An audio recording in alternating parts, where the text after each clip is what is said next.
Unit 8 Test, Part B, Audio 1. My name's Stephen, and I'm going to talk to you about food banks. I'd like to start off by telling you that dependence on them has increased considerably in the last few years. However, the evidence suggests that the number of people living in poverty has remained about the same. So why are more people using food banks? One explanation is that nowadays more children live in poverty, and parents don't want them to go hungry. Another important point is that some working people also live on the edge of poverty. Unfortunately, they have little money left for food after they've paid their bills. At this point, I'd like to tell you about how food banks started in Britain. So, the first one was set up by a couple called Paddy and Carol Henderson back in 2000. They'd been helping homeless children in Bulgaria before realising that hunger was also a problem in the UK. They set up their first food bank in Salisbury, where they distributed food parcels to people in need. Before long, it was clear that there was a need for food banks in other areas.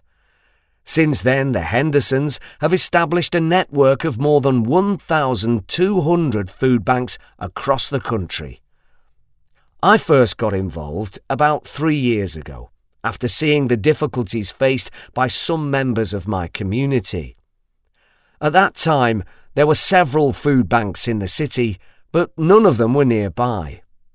If someone from my neighbourhood wanted to get there, they'd have to take public transport, which they couldn't afford.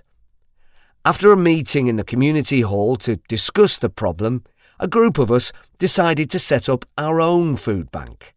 We asked local shops for food donations, and we were pleased with the response. However, the main issue was finding somewhere to keep the food.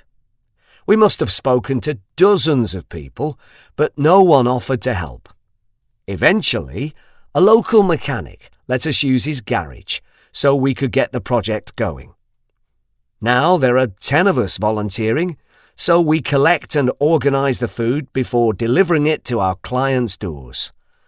We must be helping about 80 families a week at the moment, so we're pretty busy.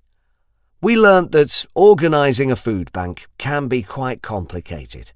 So, if you'd like to have a go, there are various things to consider. Firstly, you need to find somewhere to store the food and decide what you can keep there.